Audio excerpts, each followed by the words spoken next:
Hello and welcome everyone to our May virtual event for Agile Boston. And I am super excited to welcome back Kim Antelo, who has been a friend of Agile Boston for many years now. I got to meet Kim the first time when she was at Scrum Inc.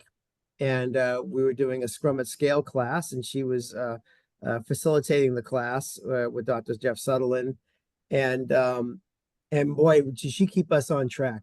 She kept us going, and it was a great class. And then Kim came back and she talked about some of the first Scrum at Scale implementations that Scrum Inc. had done, and not just for software, but for hospitals, for some local hospitals. She was very instrumental in that. Unfortunately, she moved away from us. She's in the mountains in Colorado, and I guess it was snowing there last night, so she's not enjoying the warmer weather we have here locally in Boston, or if you're around an area that has good weather. But we're so excited to have Kim back, and so Kim, I'm going to hand it over to you, and thank you for accepting our invitation and being here. Thanks, Joe. I actually never lived in Boston. I did seem to live at that Marriott in Cambridge a lot, but I did spend a lot of time there, but got to travel all over, and I got to spend a lot of time with Dan at a couple clients there as well. So thank you so much for having me. Really happy to be able to spend some time with some other Agilists, and I understand that our theme for this year is empiricism. And there's some interesting conversations going around about like product versus agile. And it seems like there's a little bit of a war going on right now around product versus agile, and whether agile is dying and all of that fun stuff. But I wanted to bring a more product centric topic for today, which is how do we leverage being data informed as we're building out new products.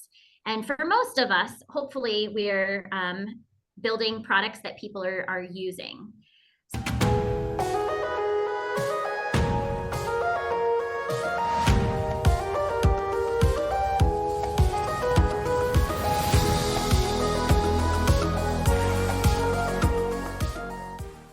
So we'll get into the Miro board in just a moment, but how many of you have heard the statistic of 64% of all features are rarely or never used? Anybody? Okay. How about Pendo? They said that 80% of all features and capabilities are underutilized. What do you think about that? That seems like crazy to me. What do you all think about that? See some thumbs up. I'd love to hear you all talk. Go ahead, Anne. That sounds crazy, but I wouldn't be surprised how true it is, which is the scary part. Yeah, absolutely. So there have been a number of times when I've been involved in projects or product work, and we've definitely seen things that were being pushed through. They were pet projects for executives, and then no one ever wanted to use them. They're still using their Excel spreadsheets. So today we're going to talk about a couple of things, and I'm going to share my screen just for the kickoff of this, and then I'll make you all get in and actually use Miro. That's not what I wanted to show.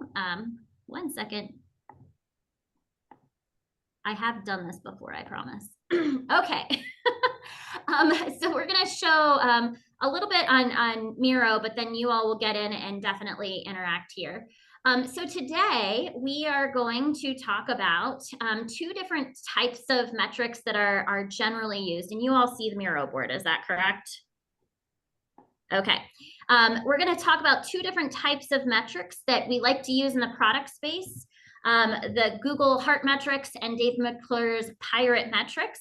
We're going to talk about how they're similar and how they're different. We're actually going to have you all go and do a couple of breakouts on there. We're going to go through a couple of case studies from two very different clients, but both in highly regulated spaces, where we've helped them to solve problems. And we're going to talk a little bit about value, assuming that we have time to do all of that. So that's what we're here to talk about today. So first question here, I'm going to go ahead and put this into presenter mode Sometimes when I lock the screen, I make it too big. So there we go. We're going to go into presenter mode here, and hopefully you all on the Miro board are following along, but I'm also sharing it on the screen. So let's first talk about Dave McClure's Pirate metrics. Does anyone know why they're called the Pirate metrics? I do not. AARRR, yes. Okay. So when we look at product metrics, it's interesting. If you use tools like Lean Canvas, it probably has key metrics on there, and it will say the AARRR metrics. And some people are like, what is that? So Dave McClure first started off with defining what are some metrics that we might want to use for our products, so that we can actually measure, are we doing what we need to? So the first one being acquisition. Are we actually finding our customers or the people that we're trying to go and get? Joe and I were talking at the beginning of this through mail lists, through LinkedIn, through other different channels. So that's definitely one thing that you could do. So how are we actually identifying our customers and finding them and getting them from different channels? The next one is activation. So not only how are we getting those people to identify them through those channels, but getting them to actually come in and start to have a happy experience with what we're doing. So we're activating them, we're getting them to actually participate in the work that we're doing. So today we've got about 16 people. Oh, now we have 34 people. Great. We have 34 people who are on the call who have now been activated and hopefully are having a happy customer experience. The next one is retention. So how do we get people to come back for multiple visits? So in this case, how many of you have been a return visitor for Agile Boston? Can I get thumbs up or some sort of? Okay, I see Dan and Ann. Okay, and Lee, thank you so much for that. Lots of people who have been active users. So a way for us to be able to say how many people are we actually coming back or coming back and interacting with us. The next one is referral.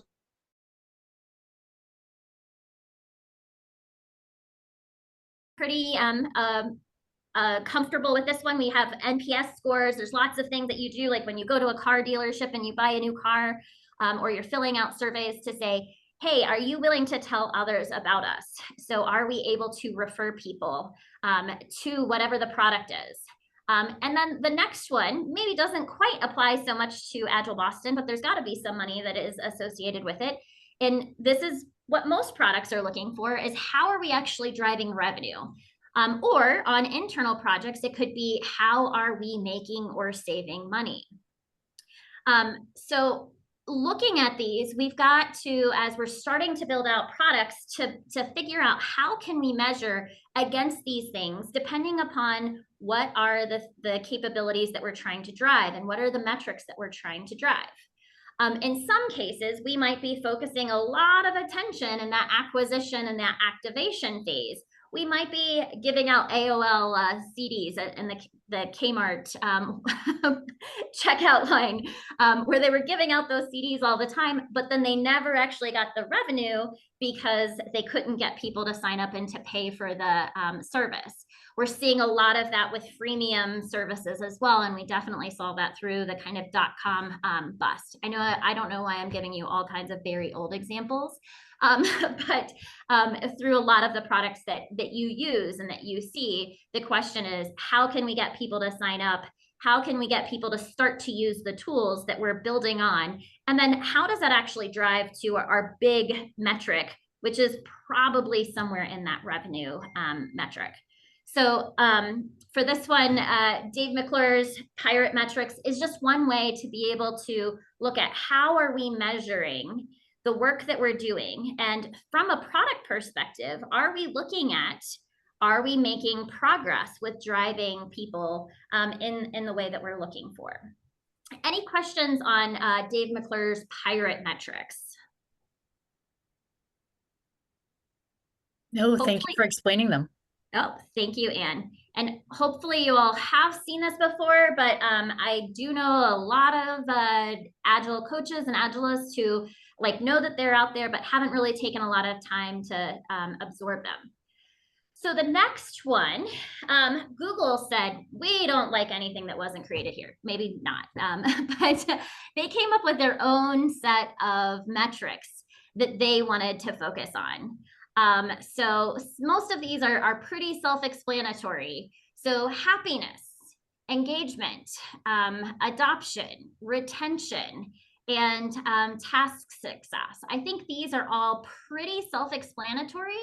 The interesting thing is when Google created theirs, they said that they wanted something to be able to track things like happiness, when you could say that for the most part, that was already covered in the Pirate metrics.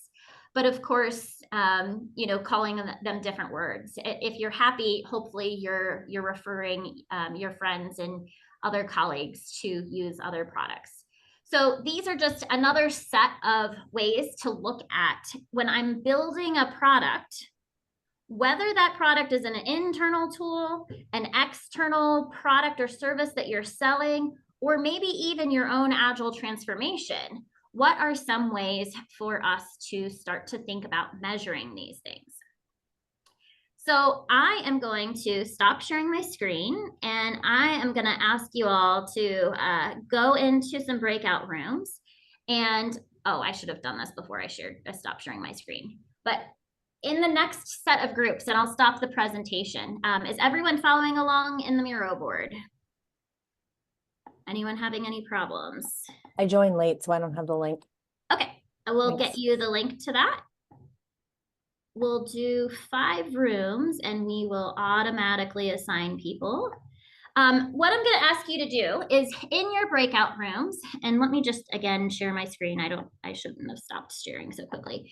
What I'm going to ask you to do is to just look at the heart metrics and the Pirate metrics, and you see them on here, and start by just having a conversation about these different metrics. How do you see that they're similar or different? So I already said, well, happiness and maybe referral could go together. So I'm just asking you in your teams, and in the top of your Zoom breakout, you'll see your team number. And then on the Miro board itself, you'll be able to see the team number as well.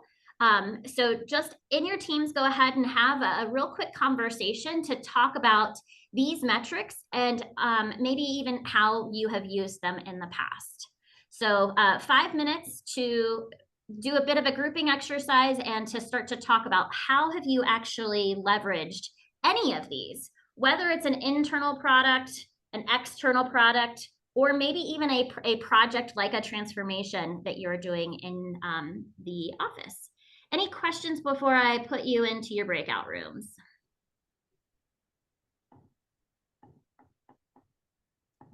I have to click on the close first. Okay. Okay. Well, I'm going to go ahead and Zoom has automatically put you all in the rooms. We'll see you back in 5 minutes. If you could come back with some ideas on how these are same or different, and then how you've used them in the past. Okay, see you in 5 minutes. Experiment and had them basically go through, and it significantly improved the turnaround time for new users. But we did that all with pen and paper, swivel chair, and not building it out in the tool and in the system. So it was definitely much more secure. So these are just some things for you to think about from a Pirate metrics perspective, and looking at another example. Any questions before we move on to talk a little bit about value and maybe a systems view of things?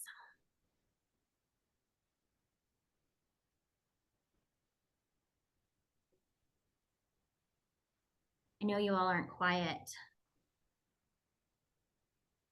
When we talk about, you know, overcoming some of the problems with OKRs, can you talk a little bit about that in terms of these metrics and how you can use these metrics to really hone in on what you should be working on?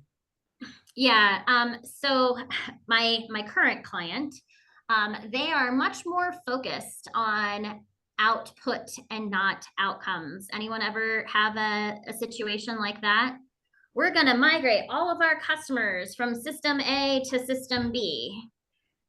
Okay, so oftentimes when I'm entering a new company and helping them, that they're focused on that. We're migrating from X to Y, but they can't really articulate this. I'm working with a couple of product directors right now and trying to get them to think about the outcomes as opposed to the output has definitely been a struggle. So when we're thinking about what are the actual outcomes that we're looking at, then trying to figure out what are the small things that we can do to measure that we're making progress.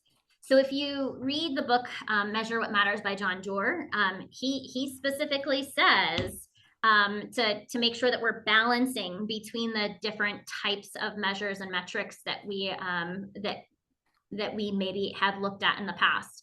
And so Dan and I, at least back in my old Scrum Inc. days and Scrum at Scale, we talked a lot about some of the things that came out of that. So if we look at things like balancing between quality, sustainability, productivity, and value, oftentimes we'll overcorrect and say, go do all of these things, as opposed to trying to figure out how do we get out of gaming a particular like OKR. So I would say from an OKR perspective, I'm still surprised at how many companies are way focused on output over actual outcomes. I see some heads nodding. You don't have to give away who it is or what's happening.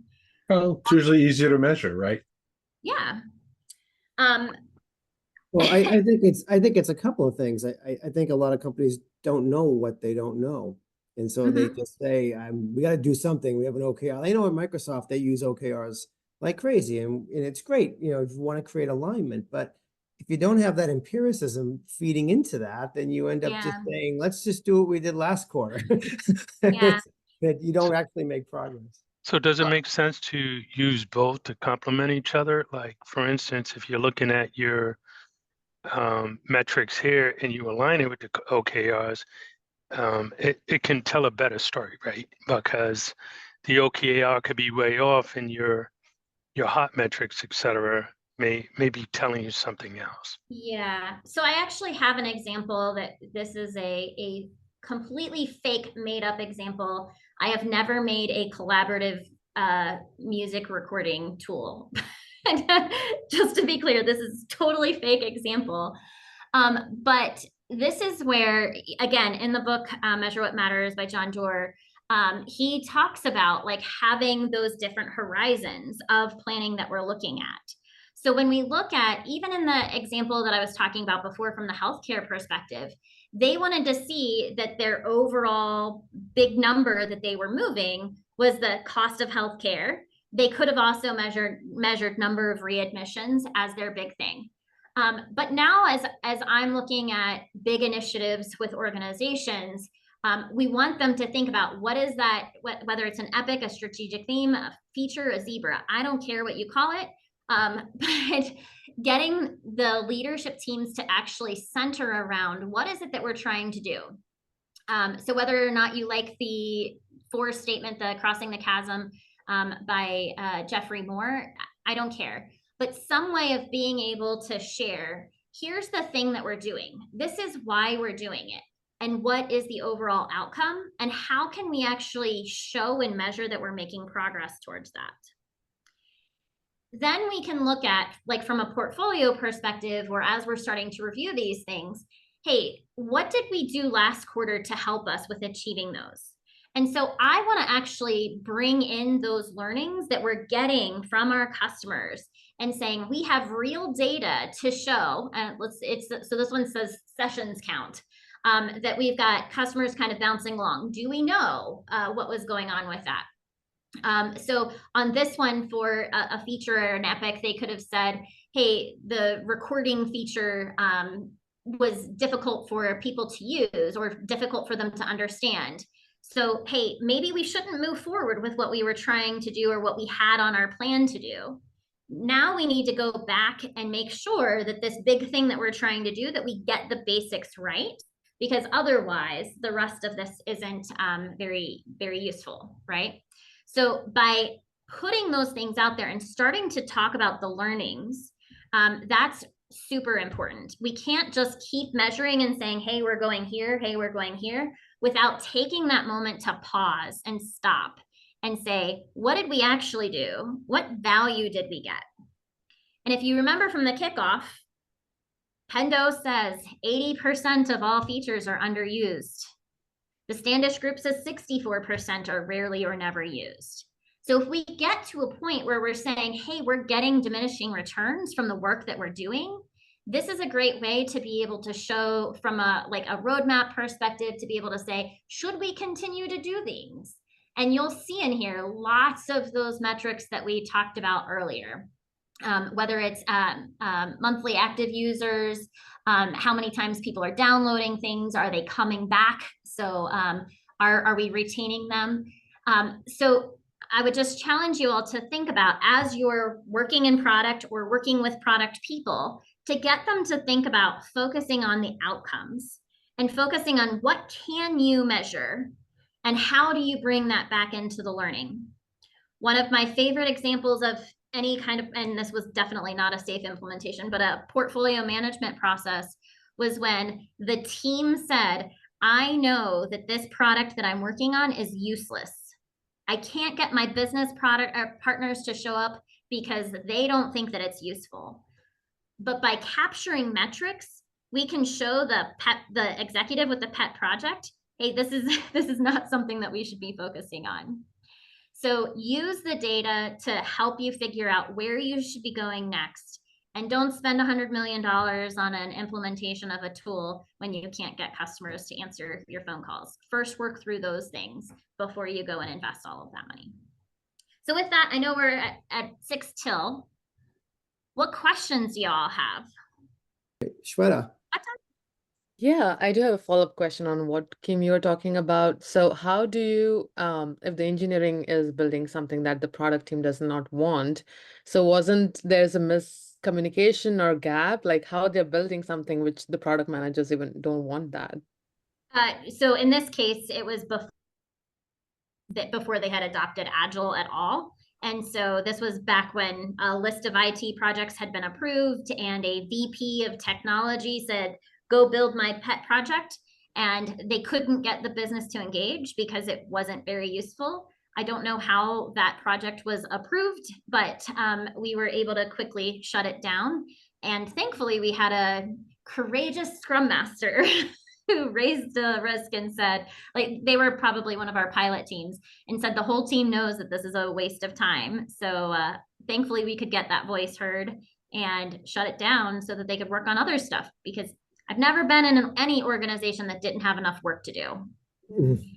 The question is, how do we find the most important and the most valuable work for us to work on? Absolutely.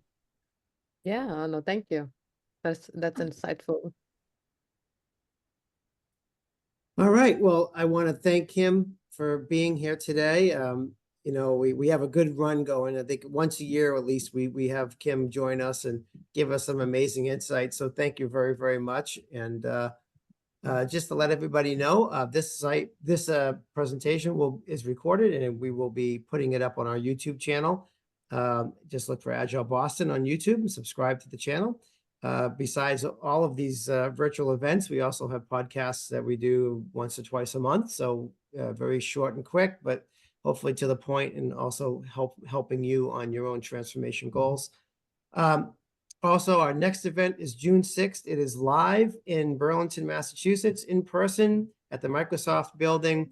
We have Ryan Ripley, Todd Miller from Agile for Humans, along with Patricia Kong from Scrum.org, 3 of the 4 authors for the new book, Unlocking Business Agility with Evidence-Based Management. It's going to be a great presentation, a very interactive presentation. If you guys don't know Ryan and Todd, go look them up on YouTube. They are amazingly active with great content. So that's June 6th live. You'll be able to register for that event from our website or from our mailing list, or join our LinkedIn channel, Agile Boston, as well. Okay. Again, Kim, thank you very much for being here. And we'll see you all at our next event. Take care, everyone. Thank you. Thank you. All right, thanks.